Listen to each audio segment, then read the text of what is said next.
Yeah, ẹ káalẹ́ o, èèyàn mi, ẹ káalẹ́ o. Jásọpẹ́ ló ń sọ̀rọ̀. Ọmọlára Jíbádé Ọlámídé Alóńgẹ́, Antoinette Tóyìn Elégùṣì, gbogbo yín mo rí ẹ ṣé gan. Ẹ káàbọ̀ sórí ètò. It's been a while. Yeah, welcome to my show, Ojasopes Corner Show. This is a current affairs shows that talk about how our community go good, how our leaders go do better. This one where they give na Haruna Shola. Olamide Alonge Adebowale, thank you very much. Quick one.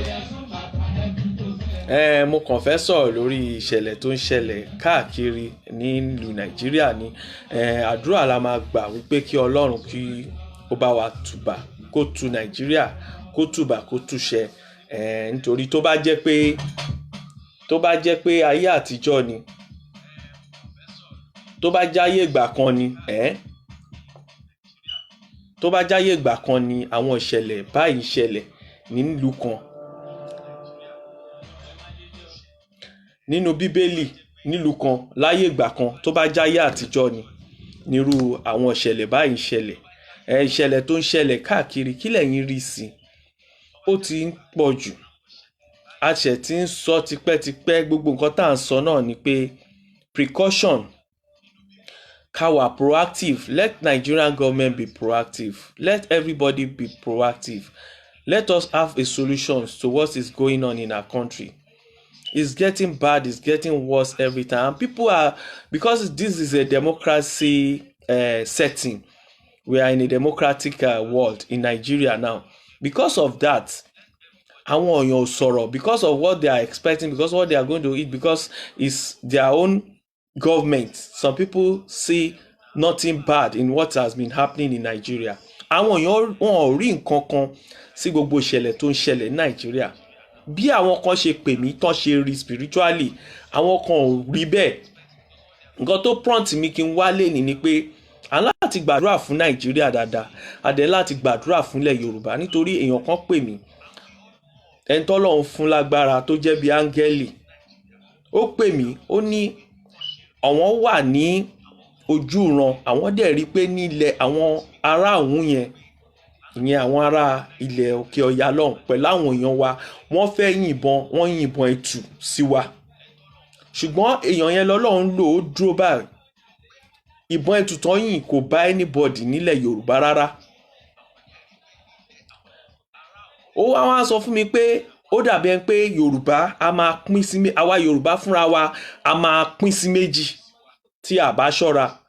Wọ́n máa dàárín wa rú. Kí ló dẹ̀ fẹ́ dàárín wa rú yẹn? Nígbà tèmi máa dissect àlá yẹn, mo rí pé a dúpẹ́ fọ́lọ́run pé àwọn ọ̀tá wọn ò rí wa gbé ṣe nílẹ̀ Yorùbá.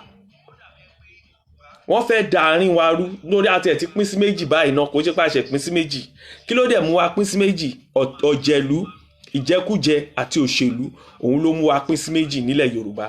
Ẹnu wa ò kò rárá, ẹnu wa ò dẹ̀ lè kò, nítorí pé a fẹ́ ṣe lágbájá, lágbájá toró lówó lọ́wọ́, torí lágbájá lè rí wa mọ́lẹ̀ lóye. A ní sòótọ́ ọ̀rọ̀. Ìyẹn àwa Yorùbá o. Àwọn ìran Ìgbò wọ́n ń sòótọ́ ọ̀rọ̀, wọ́n dúró sójú kan. Ibì kan tí mo ti rí pé Yorùbá sọ̀rọ̀ lójú kan nísìn, tínú mi yìí dùn sí pé ṣé Yorùbá lè dúró báyìí, òun ni ti Àmọ̀tẹ́kùn. ẹ wo bọ́n ṣe ń pa wá lọ́tún lọ́sì, wọ́n ti wọlé sí wa lára. Láàárín Nàìjíríà náà ní tí ì ṣe pé àwọn ará Ghana àbí ará ìlú bòmíì ló ń bá wa jà. Àwa Nàìjíríà ta ní Nàìjíríà ṣe rò pé ìmọ̀ yẹn ṣọ̀kan mọ́? Àwa dẹ̀ ti sọ tẹ́lẹ̀ wípé Nàìjíríà a nídìí láti restructure Nàìjíríà. Tí a bá ṣe, a sì máa bínú ara wa ni, nítorí pé a lè nǹkan tó wà Nàìjíríà ó tó pín, ṣùgbọ́n àwọn kan sì máa fi sí apá kan. Ṣùgbọ́n nǹkan tó gbé mi wá lálẹ́ yìí ojú pé ẹ jẹ́ ká rò ńgbà tí wọ́n pè mí tán lálàá yẹn. Ẹni tó lálàá yẹn tó bá ń sọ̀rọ̀ nípa Bíbélì ó mọ̀ tinú tẹ̀yìn, tó bá ń sọ̀rọ̀ nípa Quran ó mọ̀ tinú tẹ̀yìn, tó bá ń sọ̀rọ̀ nípa tìṣẹ̀ṣe ó mọ̀ tinú tẹ̀yìn. Kí la wá ṣe? Ǹjẹ́ kìí ṣe pé àwọn bàbá wa, àwọn ìṣẹ̀dá wa, ṣé kìí ṣe pé wọ́n bínú sáwa Yorùbá báyìí? Tẹ́ bá wò láàárín ìgbà díẹ̀, àwọn ìṣẹ̀lẹ̀ burúkú kan ń ṣẹlẹ̀ tẹ̀léra wọn ni. Tó bá jẹ́ láyé àtijọ́ nínú Bíbélì gan, tó bá jẹ́ nínú Bíbélì láyé àtijọ́ gan, ẹ mọ̀ pé wọ́n máa try láti wò pé kí la lè ṣe sọ́rọ̀ yìí. Ǹjẹ́ àní tọ̀ wọn àgbààgbà lọ báyìí? Ṣóyé yín? Tẹ́ bá wò ńgbà tí èmi àti àwọn èèyàn yẹn sọ̀rọ̀ yẹn ta discuss ẹ̀, àwa wò pé ṣé kìí ṣe pé àwọn ìṣẹ̀dálẹ̀ Yorùbá, àwọn alálẹ̀ Yorùbá, ǹjẹ́ kìí ṣe pé wọ́n bínú sí àwa ọmọ Yorùbá gan fúnra wa, táwọn ọ̀tá fi ń rí wa mú. Ọjà kan jó lénìí, ọjà méjì jó níjẹta. Ní láti last year, ẹ wo ọjà, ẹ wo ìṣẹ̀lẹ̀ burúkú tó ṣẹlẹ̀ l'Ógùn State, èèyàn 15 ló kú lánàá. Ẹ wo ìṣẹ̀lẹ̀ tó ń ṣẹlẹ̀ ní territory wa lọ́wọ́lọ́wọ́ báyìí. Ẹ wo ìṣẹ̀lẹ̀ tó ń ṣẹlẹ̀ ní ilẹ̀ Haúsá lọ́wọ́lọ́wọ́ báyìí. Ẹ wo ìṣẹ̀lẹ̀ tó ń ṣẹlẹ̀ nílẹ̀ Ìgbò náà lọ́wọ́lọ́wọ́ báyìí. Ǹjẹ́ gbogbo wa ò ní jókòó ká bá wọn ká pe ẹ̀dọ̀ àti fún wa? Ọ̀rọ̀ tó wà nílẹ̀ yìí, ọ̀rọ̀ wọn àgbààgbà ni, àwọn lọ́balọ́ba níjòyè.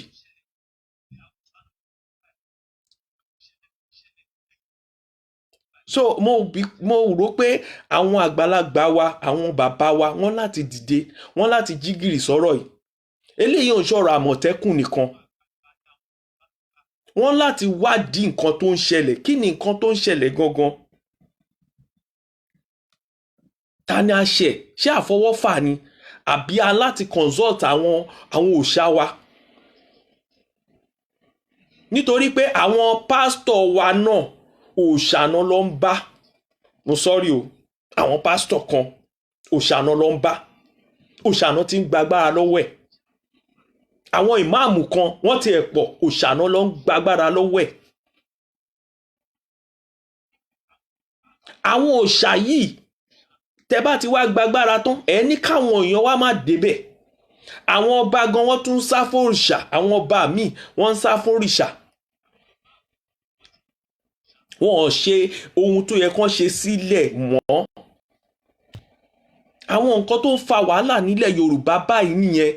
Àmọ̀tẹ́kùn yẹn kán ìgbésẹ̀gbẹ̀ ó ti dúró ná, ṣùgbọ́n àwọn kan má lọ jàjà tó yẹ pé ṣe mọ̀ pé tíyàn bá ń lọ sógun láyé àtijọ́ kan tó ṣígun, ó máa ní pé wọ́n máa consult, ọba máa pe àwọn ìjòyè, ó máa pe àwọn èèyàn, wọ́n máa consult. Kò ń ṣe tara ń pe torí pé tara ń ṣe yín pé torí pé àwọn kan wọ́n invade territory yín. Because some people invaded your territory and you believe you can just stand up and say you want to wage war without the consultation of the God of the land. We have to consult the God of the land before we do anything. I think it's high time all our obas, all our olóyès, I don't know them because I believe most oba of these days, they are oba of a political party. They are not oba of oracle. Àwọn ọba kan wà tó yẹ pé Ifá ló máa dífá pé ẹ jẹ́ ká yan ọba yìí ní ọba, tó bá débẹ̀ ìlú àtúnṣe. Ṣùgbọ́n àwọn ọba àsìn torí pé mo fẹ́ lówó, mo fẹ́ gba owó ìjọba sápò, òun lẹ́lòmíì ṣe fẹ́ parẹ́ pé òun fẹ́ lọ jọba. Olóyè míì gan torí pé òun náà fẹ́ wà níbi tí wọ́n ti ń pín owó ìjọba kóun náà lè wà ń bẹ̀, òun lẹ́lòmíì ṣe ń tiraka láti jolóyè. Oyè owó, ọba political party, ọba mi á máa gbé lóyìnbó á lóun ṣọba nílẹ̀ Yorùbá, ọba mi á máa gbé ní Èkó, á lóun ṣọba ní village, ó dẹ̀ ń gbé ní Lagos Island, wọ́n á ní ó gbé Lagos Island ó ṣọba ní village. Ọba mi ń gbé Ìkòyí ó ń ṣọba ní village. Ọba mi ń gbé Àbújá ó lóun ṣọba ní village. So ẹ wo gbogbo àwọn nǹkan yẹn, gbogbo àwọn lapses yẹn ó fa wàhálà fún wa gan nílẹ̀ Yorùbá. Ẹ jẹ́ ká má wà carried away. Please don't let us be carried away with all this issue that is happening in Nigeria. Àfọwọ́fà ló wà ń bẹ̀. Mo sọ lálẹ́ yìí, mo ní àwọn tálíkà, ó ṣe jẹ́ pé àwa tá a mẹ̀kúnnù tá à ń gbìyànjú, àwa nìkan wá ń bàjẹ́ jù. Nígbà táwa tún wò sáà, a níwẹ̀ àwọn olówó yìí náà tó ń kówó jẹ tó ń bàlújẹ́ yìí náà, nígbà tí ìyà wọn bá ń ṣẹlẹ̀ àwọn ò ní gbọ́ nítorí pọ́n jó lówó. Tíṣẹ̀lẹ̀ burúkú bá ń ṣẹlẹ̀ sí wọn, èyí tó dálé iṣẹ́lẹ̀ tí gbogbo ọjà ẹ̀ bá ń parun náà a ní mọ̀, nítorí pé ọlá yẹn ó bò láṣìírí.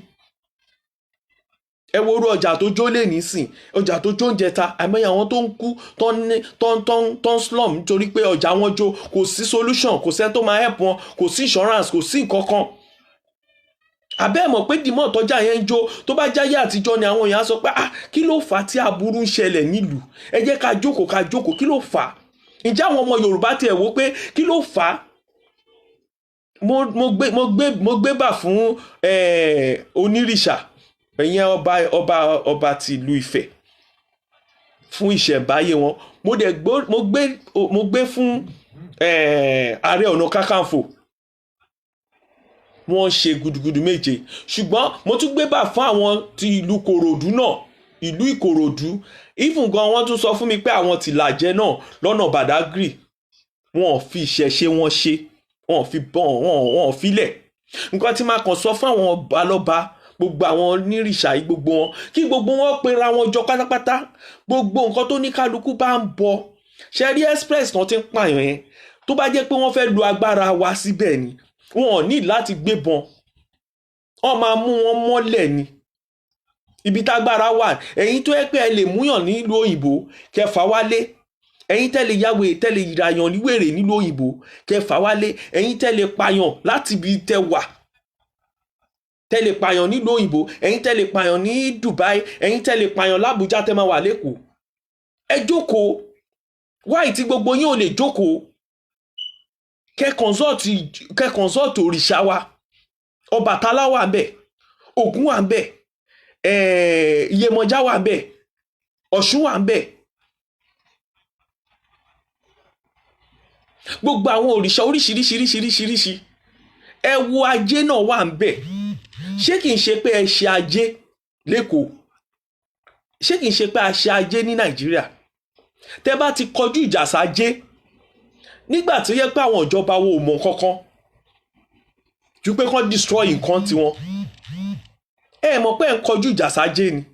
Àwọn èèyàn pè mí, wọ́n ní ẹ ti bàjẹ́ jà.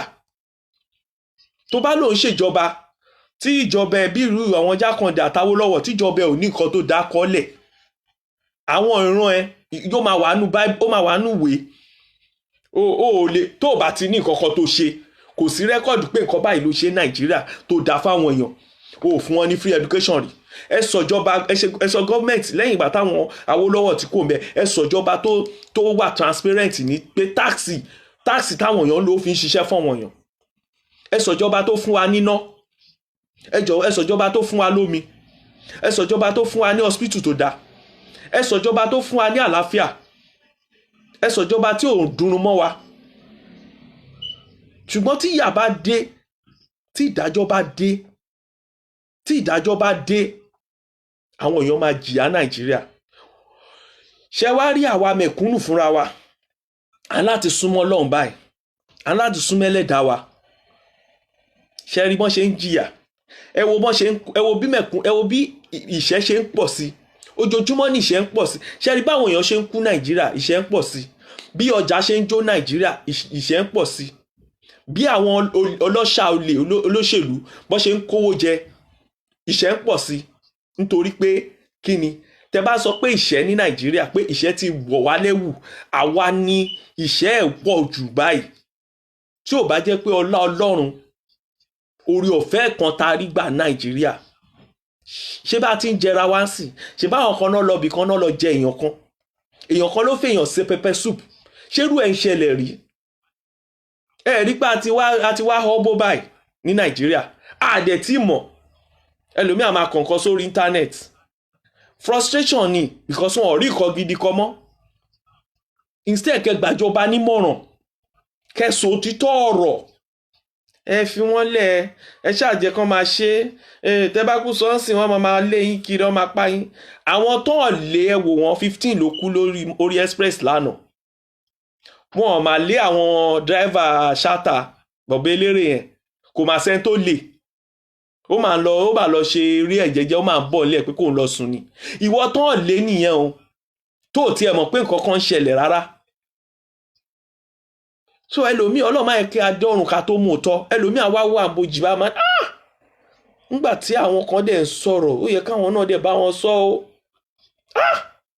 àṣé à ń yínmú sí wọn wo bọ́ yẹ pa mí báyìí wo lórí burúkú yìí tó pa mí ká sọ pé mo dẹ̀ mọ̀ ń gbà yẹn gbà tó ń sọ̀rọ̀ èmi náà ti pariwo àti gbé placard ìgbà ó ní mo wá kúkú yìí sìn ìgbà tí mo dẹ̀ wá ń gbádùn ìgbà tó yẹ kí n máa gbádùn ni mo wá kú sìn a wá dúró síbojì a máa wo gbogbo àwọn èèyàn tó ń ké èké ń sunkún èké ikú ń sunkún ikú ẹ̀mí ìfẹ́ kú ẹ fi wọ́n lẹ̀ wọ́n máa wá gbé ọmọ ẹ̀kan pa wá ẹ má ẹ̀kan ṣe kinní kan wo bàbá alágbájájọ tó lọ́ má sọ mí dopò ọ̀sán gan gbogbo wa òkú ni wá tá a mọ̀ ẹ wo ọjà tó ṣe lénìí àwọn èèyàn ti kú o tẹ́ bá mọ̀ ní last week kò ń ṣe last week nìkan ní ibi power line ibi tí àgbá epo wà lọ́nà lẹ́kọ̀ọ́ ẹ̀ẹ̀mejì nínú ọdún ìpẹ̀ lọ́dún tó kọjá bí ẹ̀ẹ̀mejì abẹ́ẹ̀mẹ́ta nígbà tí mo wo documentary ẹ̀ mọ̀ páwọn èèyàn ń kú nítorí pé àká ikú kú Nàìjíríà ní General Hospital Gbàgádà àwọn èèyàn ń kú lójoojúmọ́ ni tí last year àníyàn tí àgbá epo ṣẹlẹ̀ àwọn èèyàn ń kú lójoojúmọ́ nígbà tó ṣe wọn lọ hospital kò sẹ́ni tó ràn wọ́n lọ́wọ́ nítorí pé ẹni tó kàn ló mọ̀ fámìlì tó bá kàn ló mọ̀. Olórí Ọláyínká Ojúròǹgbé ìyá mi ẹ̀ṣẹ̀gun Adérẹ̀mí Lawrence Adékanlé thank you very much. ẹ̀yin tẹ́ bá fẹ́ dá ṣètò nǹkan tó ń ṣẹlẹ̀ Nàìjíríà ó sú mi ṣùgbọ́n ilé ìwà spiritual ìtí mo sọ lálẹ́ mi kàn déédéé wá sọ àwọn tí ẹ̀ fura sí tọ́lọ́run ń lò àwọn náà gbé ọ̀rọ̀ dìde tí mo fi wá sọ lẹ́yìn bóhùn wá ká gbọ́ gbogbo nǹkan tèmi bá ṣe ó ti wà lórí Facebook mi ń fi sórí YouTube o tó bá ti lọ lálẹ́ yìí nìyẹn mi lè sọ tí Facebook bá gbé wá in the next ṣùgbọ́n nǹkan tọ́lọ́run bá ti ní kí n sọ màá sọ́lẹ̀ so nǹkan tó ń ṣẹlẹ̀ ní ẹ̀yin tẹ́ bá wò pé ẹ ní ọ̀rọ̀ láti sọ bóyá ẹ ní point bóyá nǹkan tí mò ń sọ ẹ wò pé kí ni nǹkan tá lè ṣe ìṣẹ̀ǹbáyé wa bó la fi sí adúpẹ́ pé àwọn ará Ọ̀ṣun wọ́n yìí ń bọ Ọ̀ṣun bóyá àwọn nǹkan kéékèèké tó yìn save wa díẹ̀díẹ̀ ni ṣùgbọ́n collectively àwa ọmọ Yorùbá á sin nǹkan tó yẹ ká sìn mọ́ àwọn nǹkan wa àwọn ìṣẹ̀dálẹ̀ wa ẹ jẹ́ kí n fún yín ní ọ̀rọ̀ Atajé yẹn ẹ wo orú Tẹ́jú Oṣó ẹ wo Òyìngbò ẹ wo àwọn ọjà kọ̀ọ̀kan bíi Mushin àbóṣòdì nígbà tí àwọn ìyá wa máa débẹ̀ ó ní àwọn ètùtù àwọn ẹbọ tán ṣe kí ọjà tó di ọjà ẹ rò pọ́kàn déédéé create ọjà ni ìwọ ló fẹ́ create ọjà síbì kan Nàìjíríà kó kàn dá ọjà síbẹ̀ wọ́n ń pè nǹkan kan ní ajé tí ajé ò bá ti fi ibẹ̀ ṣe bùgbé kíjọba kọ́ mọ́ọ̀lù síbẹ̀ ó ń ṣe lásán ni àwọn ètò táwọn ìyá wa yìí ti ṣe àwọn bàbá wa tó tán ti ṣe oríṣiríṣiríṣiríṣi àdúrà àṣẹ oríṣiríṣi ìwọ wá débẹ̀ torí pé ó di gọ́vnà tán ó dé láti ìlú òyìnbó owó bẹ́ẹ̀ ló fẹ́ fi ṣe mọ́ọ̀lù ó máa dìbò jì ní. Meanwhile nǹkan tó ṣe yẹn àwọn tó dẹ̀ wà nínú ọjà yẹn tí Ọlọ́run gbà fún tó rán kúrò ń bẹ̀ ìmíì máa kú ìmíì máa ṣàìsàn nítorí pé ibi tán mọ̀ nìyẹn ibi táwọn ìran wọn fi lé wọn lọ́wọ́ nìyẹn òòrò yẹn bó yẹ kó kọ́ lọ bá àwọn tó ní ajé, ẹ̀yin alájé àbí kẹ́ consult ajé fúnra rẹ̀, ìwọ ìjọba gangan fúnra rẹ̀ ó lè pe àwọn people yìí kẹ́ consult ajé fúnra yín kẹ́ tó lé àwọn èèyàn kúrò níbì kan. Ajé ògúngúlù sọ ó ń kúrò láàrin wa, nǹkan tí gbogbo Nàìjíríà pẹ̀lú owó ta ní, nǹkan tí gbogbo ẹ ṣe rí rádaràda nìyẹn. ó rò pé bóyá o lè kọ́ mọ́ọ̀lù kan kó rò kó máa rájé ṣe ń bẹ̀, o ò lè kọ́ mọ́ọ̀lù síbi tí ajé wà, tí àwọn tó ní ajé wà, àfi tó yẹ pé àwọn tó ní ajé yẹn tó ń bọ ajé wọ́n mọ nǹkan tó ń ṣe síbẹ̀ náà ṣe síbẹ̀. àwọn ìṣẹ̀lẹ̀ tó ń ṣẹlẹ̀ nínú ọjà wa lénìí, àwọn nǹkan tó wọn ìyá wa ń ṣe tẹ́lẹ̀, wọ́n ṣe ń iṣẹ́ ọjà, àwọn ọjà yìí ṣẹ̀ wá ń bẹ̀ ni. ṣọ́jà tó wà tó jó ní last year ní Èkó ní Bristol àti Balógun market, ṣé wọ́n ọjà yẹn ṣẹ̀ wá ń bẹ̀, ilé yẹn ṣẹ̀ wá ń bẹ̀ ni, àbí ìtójó lẹ́nìí ṣé ó ṣẹ̀ wá ń bẹ̀ ni, ọjà àmú ṣé ó ṣẹ̀ wá ń bẹ̀ ni. yàtọ̀ sáfọwọ́fà àwọn ẹlòmíì tó lọ ń jó, èrò burúkú tó jẹ́ kán jó ni pé wọ́n fẹ́ tán bá ti jó tán tọ́jú gbogbo ọjà yẹn tán tí wọ́n rí pé ẹ lè kọ ọjà yẹn mọ́, àwọn náà máa bá yín kọ, wọ́n wá gbé lólówó ńlá. àwọn tó ní ajé gangan tí ràn wọ́n ní ajé wọn ò wá nílé ní access sí ọjà yẹn mọ́. àwa ní ìṣẹ̀ǹṣẹ̀ wa Nàìjíríà à ń jó ọjà lọ́tún lósì, ibi tí ajé fi ṣe bùgbé à ń bàjẹ́. jẹ́ ká padà sí orísun wa, ó wà nínú Bíbélì. nígbà kan tí ìṣẹ̀lẹ̀ burúkú bá ń ṣẹlẹ̀ nílùú, gbogbo wọn máa péjọ ni, ọba máa pe gbogbo àwọn ìjòyè àtàwọn prophet, àwọn aláwo oríṣiríṣi, wọ́n á bẹ̀rẹ̀ sí ní máa forí gbárí, wọ́n á consult ni.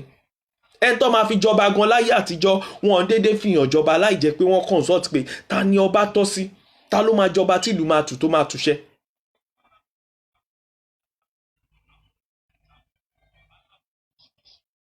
wọ́n máa consult ajé, tó bá lọ bá àwọn ìyálọ́jà gidi, kò ń ṣe ìyálọ́jà political party o, àwọn ìyálọ́jà tó ní ọjà, àwọn tí ìyá wọn wà lọ́jà tó yẹ pé àwọn náà wà bẹ́ẹ̀. gbogbo àwọn ọba yes láti dìde, gbogbo àwọn ọba wá láti dìde, àtàwọn tọ́nà wọn olóyè tí ò bá lè gbé ẹbọ, tí ò mọ̀ ń pa ẹbọ, tí ò mọ̀ ń pa ìṣẹ̀ṣe, kò yẹ kó joyè rárá. o ò lè joyè kan ní Nàìjíríà kó má mọ̀ nǹkan tó ń ṣe ń bẹ̀. oyè bread and butter lẹ́kàn jẹ́sìn, oyè tó yẹ kẹ́ jẹ tó bá fi ẹ́ ṣe oyè pé olóyè ní ẹ nílùú, ó máa nípa tó máa kó. kí ló fà á? ẹ wo èèyàn tó pa lọ́sẹ̀ yìí lórí express Ìbàdàn Ọ̀yọ́ Kogi, ẹ wo èèyàn tó kú, wọ́n kàn máa dédé jáde gbìgbìgbìgbìgbìgbì, wọ́n dẹ̀ lálàá wípé wọ́n yìnbọn fún wa, àwọn ará òun yẹn lóòótọ́ wọ́n yìnbọn fún wa, ṣùgbọ́n bọ́ yẹn ò ràn wá, kò ń ṣe pé ẹ wo bọ́n ṣe ń pa wá kankan yẹn, Ọlọ́run ò jẹ́ kán wá fi bọ́ǹbù àbí àgbá pàmù kán wá dàlú wa. ṣùgbọ́n ìtàn ń ṣe lẹ́yọ kankan yìí Ọlọ́run ti ṣẹ́gun náà according to àlá tán lá yẹn, nítorí pé Ọlọ́run rányàn kan ní láti dúró tì wá. wọn ò lè rí nǹkan kan ṣe o. òun ló mú kí Àmọ̀tẹ́kùn tẹ́yìn rí, òun ló mú kí gbogbo ọmọ ilẹ̀ Yorùbá kán gbà tilé toko. àlá yẹn nìyẹn. ká sọ pé wọn ò gbà tilé toko ni, àwọn pípù yìí máa pa wá tán ni. ṣùgbọ́n kí ni àwọn ọba wa ń ṣe? ọba pọ̀ lóríṣiríṣi Nàìjíríà, ọba tó wà Nàìjíríà mi lè kà, ìfún ládùúgbò kan ọba ti pọ̀ jù. àwọn ọba yẹn ló yẹ kán jáde pẹ̀lú àwọn olóyè wọn, kán náwó kán nọ́ra láti lọ ṣèṣẹ̀ǹbáyé, gbogbo nǹkan ṣẹ̀ǹbáyé wa kán pè gbogbo ẹ̀. ìfún gan kó wá máa jà débi pé ṣe rí gbogbo corruption tán sọ yẹn, tán bá pè gbogbo ìṣẹ̀ǹbáyé tán, aláìlála ni o, Ọ̀ṣun ni o, Oníṣàngó, gbogbo ẹjẹ bá kówó jẹ inú yìí máa wú ni o. ìwọ tó bá kówó jẹ o máa wú kú ni. kò lè, ìwọ kówó jẹ, ìwọ mú owó tó yẹ kó lọ fi ṣe hospital, ìwọ mú kó divert ẹ̀ account pé àwọn ọmọ ẹ máa fi lọ lóyìnbó. owó tó ń gbà ìwọ̀n àwọn tó ń gbowó lẹ̀ ọmọ máa wú ni, nítorí pé tó bá ń gbowó lọ́wọ́ àwọn èèyàn pé ò ń gbowó òbí kan, owó tó yẹ kó lọ sápò kan fi tún ayé àwọn èèyàn ṣe, tí wọ́n gbà tó ń kó fún girlfriend pé kó máa fi travel àbí tó fi ń jayé nìkan, ó máa wú kú ni. Kí ló fà tó yẹ pé àwọn tó wà ń lo òyìnbó wọ́n ń gbàdúrà pé àwọn kan ń ṣèkà fún wọn láti lé? Kí ló fà? Nítorí pé wọ́n mọ̀ pé agbára ìṣẹ̀ṣe wà nínà. Kí ló dé tó bìlí pé èèyàn kan wà Nàìjíríà ó ń sàsí ẹ láti Nàìjíríà? Báwo ló ṣe ń ṣe? Kí ló dé tó gbàgbọ́ wípé àwọn òun lálà burúkú pé lágbájá òun ló ń ṣe báyìí fún ẹ láti Nàìjíríà, ó dẹ̀ ràn yàn bí? Kí ló dé tá à ń gbà pé wọ́n ń pèèyàn wálé láti Nàìjíríà wọ́n máa pè é wálé báyìí?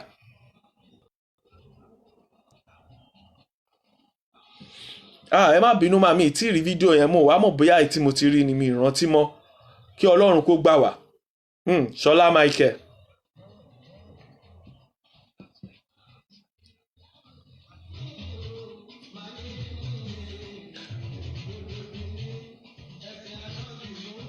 So nǹkan tó ṣẹlẹ̀ ni pé the only thing tẹ́mi kàn rí ni pé àwọn èrò mi rò pé àwọn lágbára pé torí pé àwọn ti lọ ṣògùn.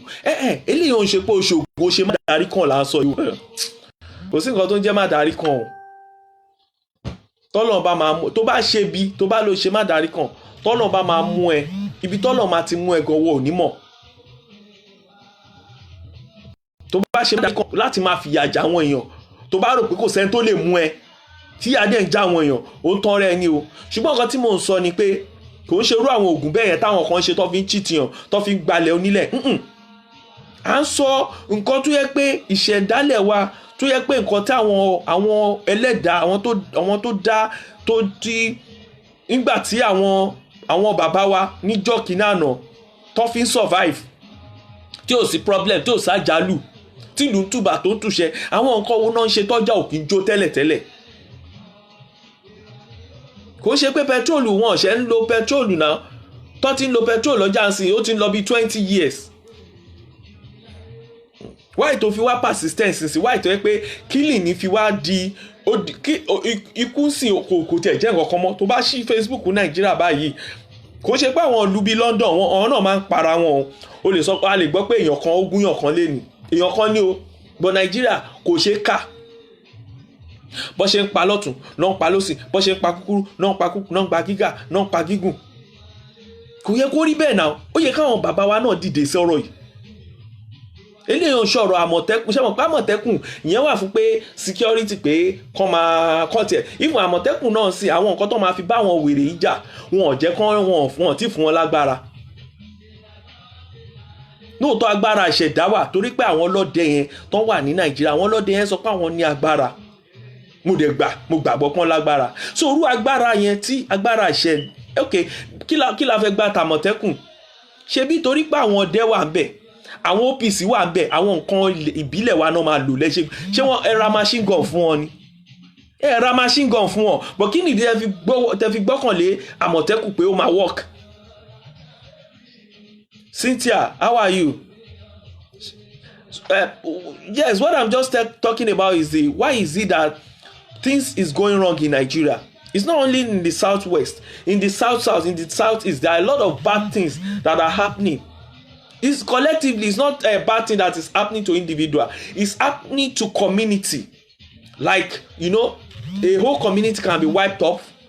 You can see that in a house like this, 3 children will just die. 5 children will just die with their parents. What is happening? Why will the whole family will just perish? Ní December bí the whole family perish.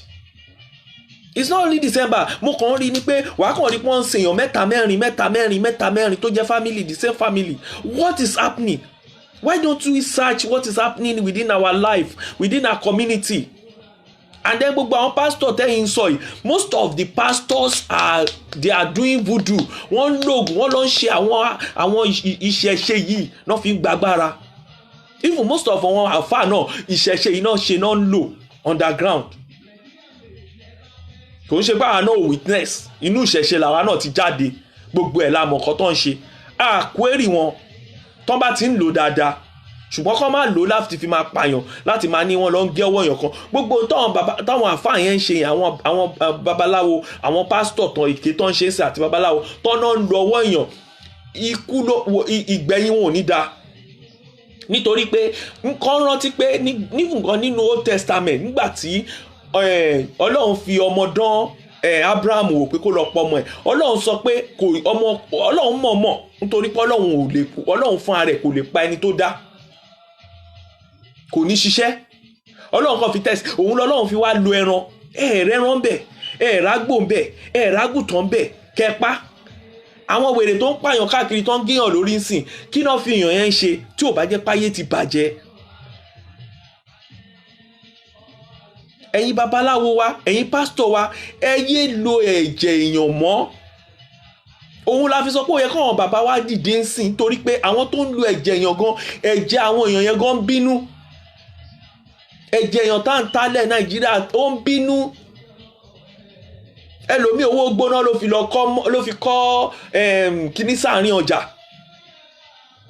Nígbà tí èèyàn kọ́kọ́ máa gbówó wá sọ́jà láyé àtijọ́, àwọn ìyá lọ́jà mọ́ kì í gbàgbàkúgbà.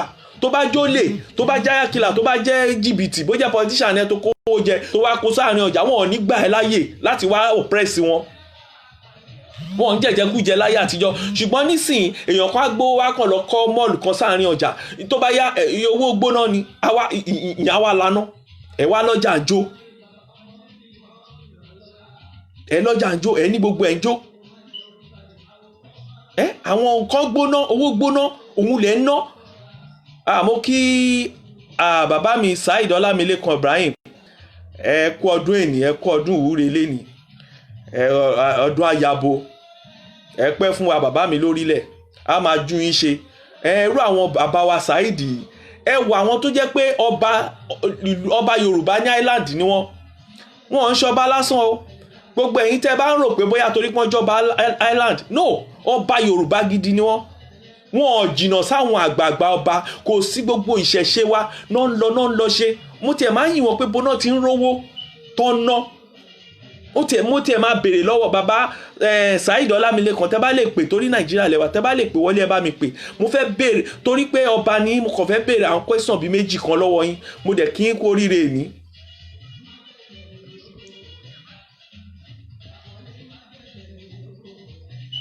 Mo kí n kú oríire ìwúre ọdún èní tẹ́ ṣe ní ìwúre tẹ́ ṣe ìwúre àwọn high chief, royal chief, ṣe rí wọn ní Nàìjíríà ni o. Wọ́n ṣe lẹ́ni ní Ìdí-Ẹ̀rù Ayégún road, Oléyọ̀, Ọ̀yọ́ state náà ti ṣe.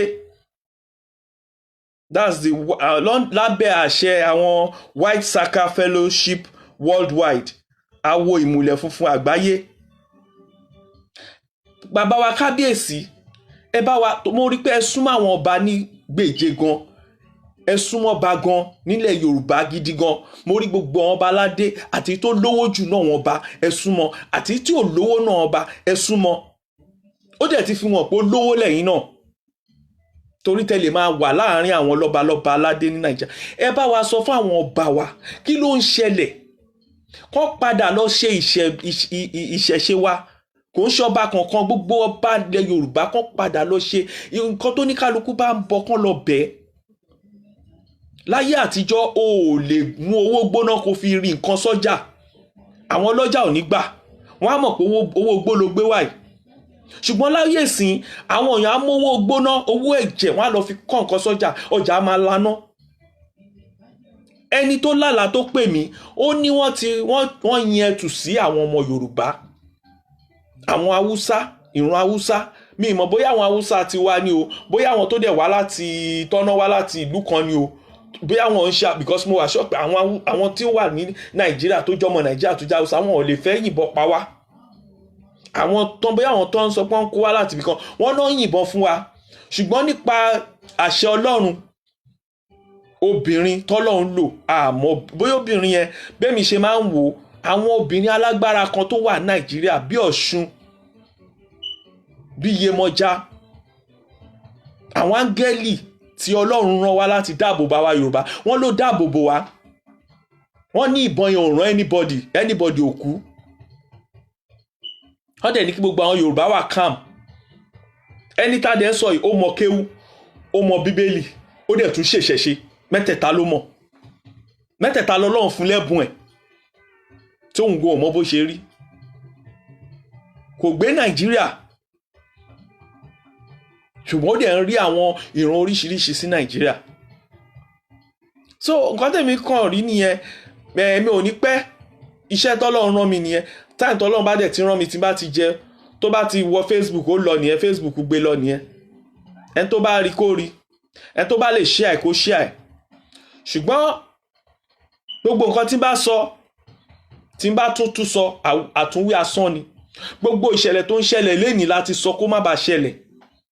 a ti ìkìlọ̀ fún oríṣiríṣi láti bí ọdún kẹta. a ti ń kìlọ̀ fáwọn èèyàn. à ń kìlọ̀ fún Christian, à ń kìlọ̀ fún Muslim, à ń kìlọ̀ fún gbogbo àwọn èèyàn wa. iṣẹ́ táwa nú àwa la fọwọ́fà wa ni. o ò lè lo èèyàn kó ló fẹ́ fi ṣògùn owó kó jẹ́ láyé. irọ́ ni, kò lè jẹ́. Ọlọ́run ò lè fọwọ́ sí nǹkan tó yẹ kó sínkì sí gbogbo ẹ̀yin tẹ́ ń ṣògùn owó tó máa ní kẹ́ lọ mú orí ìyá yín wá, kẹ́ lọ mú apá ọmọ yín wá, kẹ́ lọ mú òbò private party ìyàwó yín wá, àbí kẹ́ lọ mú private party èèyàn kan wá, kó lè ṣiṣẹ́. ṣùgbọ́n tó bá ní kẹ́ mẹ́ran wá, kẹ́ má gbò wá, kẹ́ mẹ́yẹ tù wá, kẹ́ mẹ́yẹ lé wá, á ṣiṣẹ́. àwọn nǹkan táwọn bàbá wa ń lò nìyẹn. àbí ajá. ẹ bá wa sọ fún àwọn èèyàn kò lè ṣiṣẹ́. ẹ má tanra yín, ẹ má kàn bára yín lẹ́wọ̀n, ẹ má disgrace ara yín. tọ́ bá ní kẹ́ lọ múyàn wá, àwọn ọba nìyẹn, ẹ lọ bèèrè lọ́wọ́ àwọn ọba aládé tó jẹ́ tìṣẹ̀ṣe ni o, tọ́ mọ̀ pa. kí èèyàn kan bá sọ fún yín pé òun mọ̀yàn kan bí kankan máa bá yín ṣògùn owó, àbọ̀ fẹ́ bá yín ṣe yahoo plus, kẹ́ lọ múyàn wá, ayé yín máa bàjẹ́. torí ẹ̀ ní Ọlọ́run ṣe máa ń kọjú ìjà sí wọn. tẹ́lómi máa ya wèrè. ó lè lo ìṣẹ̀dá tọ́lọ́run dá kóró lè fi ṣògùn owó, kò ní work. inú ìṣẹ̀ṣe lèmi yìí ti wá. mi ì dẹ̀ fi ìṣẹ̀ṣe lẹ̀, máa support ìṣẹ̀ṣe. ìgbà tí mo wá discover sí pé àwọn pásítọ̀ táwa gan ń wò, wọ́n lọ ń gba agbára lọ́wọ́ wọn oníṣẹ̀ṣe ni. àwọn àfáà wọ́n ń ṣe ìṣẹ̀ṣe tí ò ń ṣe pé wọ́n fi ìfọ̀ àwọn pásítọ̀ sì nǹkan tí ń ṣe jẹ́ pé wọn ò tiẹ̀ fi wọ̀n mọ́. ìṣẹ̀ṣe yìí ó wà important gan. ẹ jẹ́ ká padà sórí ẹ̀. nítorí pé ìwọ tó bá believe pé wọ́n lè ta ẹ́ láfà láti Nàìjíríà wá síbí, ẹ mọ̀ pé problem wà. nígbà tó bá lè believe bẹ́ẹ̀, tá a bá lè lo agbára tí àwọn bàbá wa tó fi dá ọjà lọ́jọ́ kìíní àná, ká fi máa maintain ọjà jó lẹ́nìí, ojó lánàá, ojó níjẹta, gbogbo àdúgbò jó, àdúgbò ń gbaná, accident lọ́tún lósì, àwọn èèyàn ń kú, àwọn èèyàn ń pààyàn, ń bẹ́yàn lórí. ẹ rí páyé yìí ti bàjẹ́. so nǹkan tí tèmi rí nìyẹn o. èmi ti kíní tó fẹ́ mi, mẹ́sẹ̀jì tán fún mi nìyẹn. ẹ share fáwọn èèyàn. wọ́n fún mi mẹ́sẹ̀jì yẹn ni o. ẹni tó bá rí bí mẹ́sẹ̀jì yẹn kó dìímú, kó yí bẹ́ẹ̀. mẹ́sẹ̀jì yẹn ni pé àwọn ará kan láti ọ̀hún wá, láti ibì kan wá tí ń ṣe ọ̀dọ̀ wa ní South West, wọ́n yin ìbọn ẹ̀tù. ṣùgbọ́n Ọlọ́run wá lo obìnrin kan láti dúró láti dáàbò bo àwọn Yorùbá. ìbọn yẹn ò ràn Yorùbá. a dúpẹ́ fún Ọlọ́run. that is why wọn ò lè pa ìran Yorùbá run. ṣùgbọ́n kan tó sọ ni pé Yorùbá máa dá sí méjì o. ìmọ̀ wa ò ní kó o. ọpẹ́lọpẹ́ Àmọ̀tẹ́kùn ó jẹ́ kí ó dàbẹ̀ pé Yorùbá sì ní hope. ṣùgbọ́n Àmọ̀tẹ́kùn yẹn à ń láti ṣọ́ra ká má lò ká má fi blame ara wa. but àwọn èèyàn tí mo rí ń bẹ̀ bọ́dẹ̀ ṣe sọ, mo nígbàgbọ́, mo dẹ̀ mọ̀ pé ó yẹ ká àwọn èèyàn nígbàgbọ́ náà sí ni.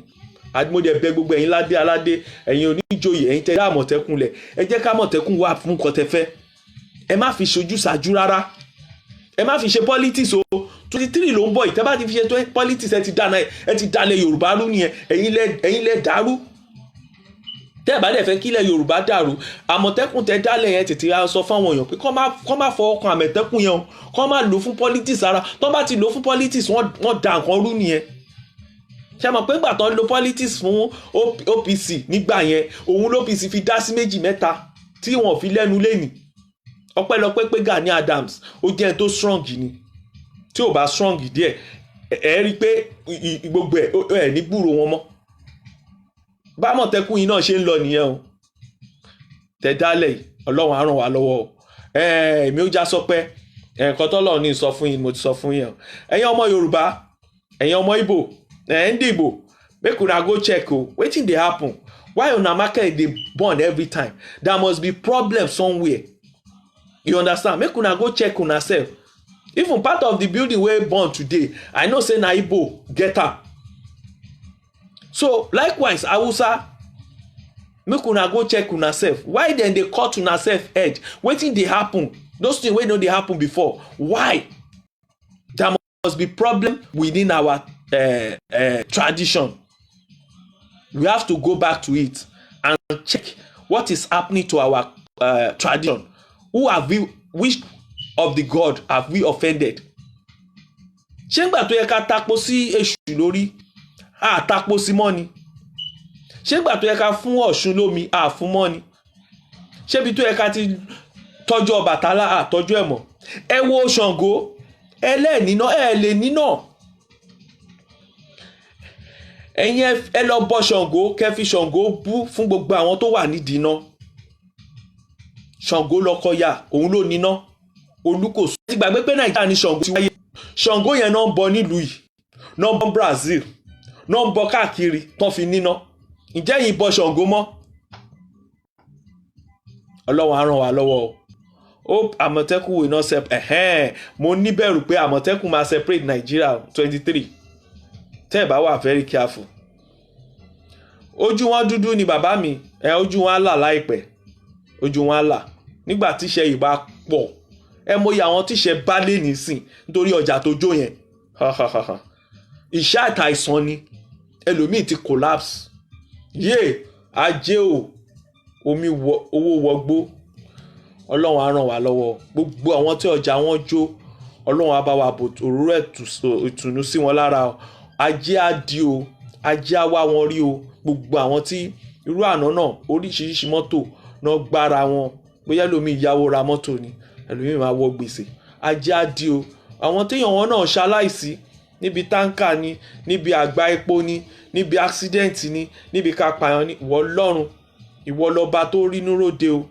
ìwọ lọba tó dá wa ìwọ lọba tó ṣẹ̀dá wa wá bá wa tù wọ́n nínú o bá wa dáwọ́ bí dúró Nàìjíríà bá wa dáwọ́ bí dúró nílẹ̀ Yorùbá tó rọ́kàn tàwa náà balẹ̀ ẹni tó kàn òun ló mọ̀ o Ọlọ́run ò ní jẹ́ kíbi kan gbogbo ẹ̀yin tẹ́ ń rí mi ẹ bá mi share program mi gbogbo ẹ̀yin tẹ́ ń wò mí gbogbo ẹ̀yin tẹ́ nífẹ̀ẹ́ mi Ọlọ́run ò ní ibi ò ní yà ń léyìn o ibi ń yà ó ń jà lọ́tún ń jà lósì kò ní kàn wá tọmọtọmọ láṣẹ Èdùmàrè ìṣẹ̀lẹ̀ burúkú ò ní ṣẹlẹ̀ nílé wa o wọn ò ní ṣí Facebook wọn ní lágbára Ọlọ́run wọn ò ní ṣí mídíà kan bá ìṣẹ̀lẹ̀ burúkú nínú ayé wa o gbogbo ẹ̀yin tẹ́ ń wò mí ẹ ṣé gan ìyá mi olórí Ọláyínká Ojúròǹgbé Ajé Abíọ́lá Muritàlá ẹ bá mi share ẹ lọ tún wò gbogbo ẹ̀yin tẹ́ rí mi ní time mo rọ́jú ṣe ni mo rọ́jú ṣe program torí mo láti jíṣẹ́ tó bá ti ń gùn mí àwọn tó mọ̀ mí mi ní fọ̀rọ̀ sábẹ́ àwọn sọ máa sọ bó ṣe rí ni.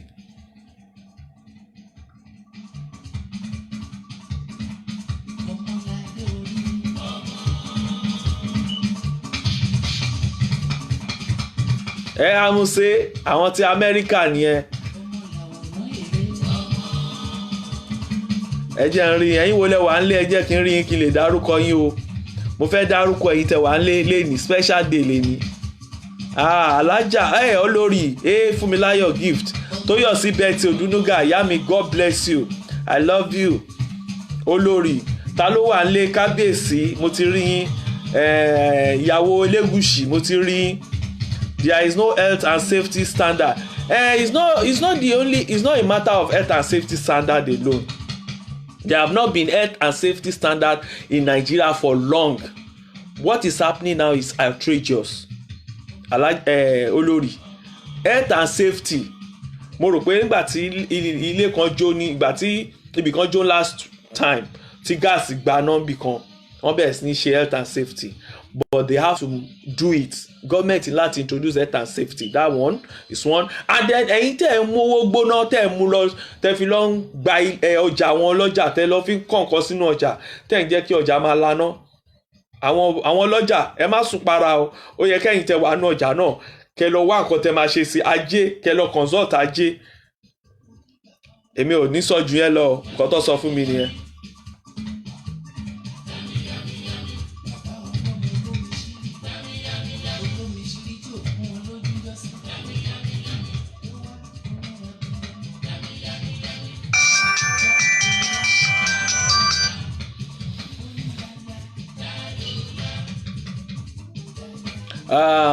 Eno Solomon, my sister, how are you? Longest time. Yami Abiola Ajia, Shade Gold, Toyosi, gẹ́gẹ́.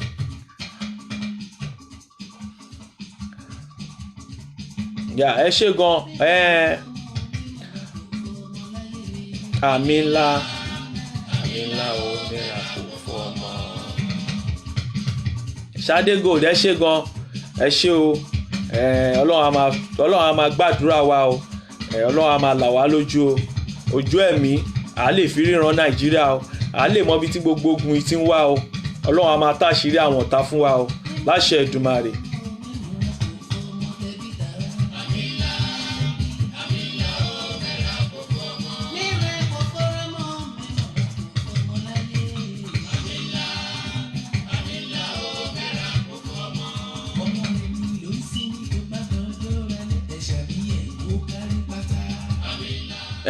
Mi ò ní pòfo ọmọ o, ẹ̀yin náà ò ní pòfo ọmọ.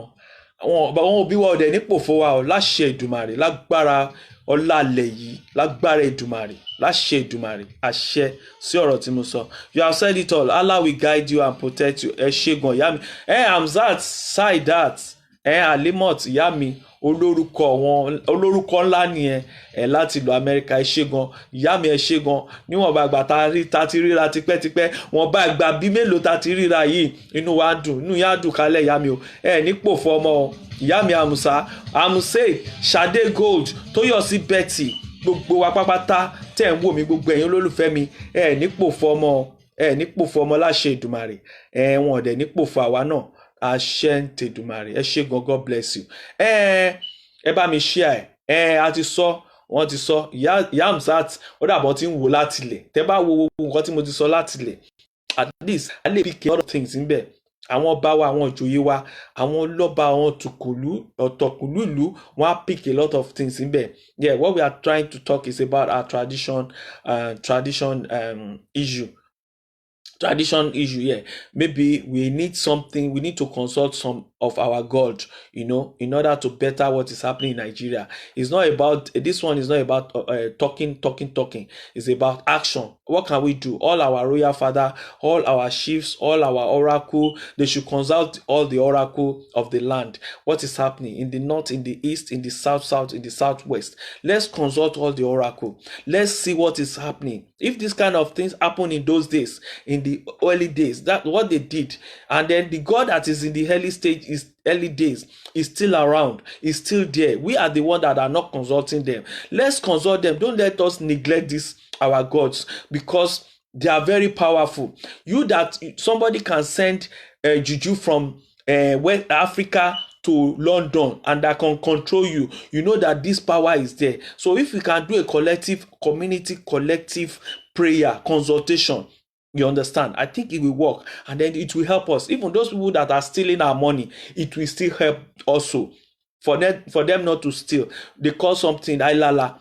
That one, anybody that steal, all their belly will just swell up and they will die. If that kind of thing have been happening in Nigeria, you don't need to go, and EFCC don't need anything to do. They don't have much. They will not have much work to do. ICPC will not have much to do. They need that ailala to be putting in their belly. Anybody that steal Nigeria money, anybody that is putting us in this poverty, and then sometimes all these markets that are burning, sometimes it's intentional. Some people want to take over the market to make the country more poverty. You understand? To make us to be more poorer. You understand? They don't know about this thing. They don't know what our parents, all our forefathers have done in order to make the wealth of the nation, in order to make all the markets to be wealthy. You understand? But these people are trying to destroy all the heritage. And then we need to come back.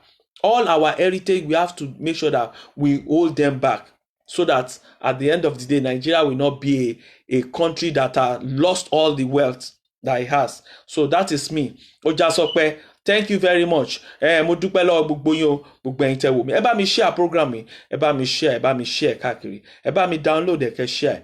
Ẹ bó tẹ̀ jẹ́ portion ẹ lè share. Bó jẹ́ 1 minute. Ǹbẹ̀ anyone tẹ́ bá lè ṣe, ẹ ṣé gan. Ó di àárọ̀, ó dàárọ̀.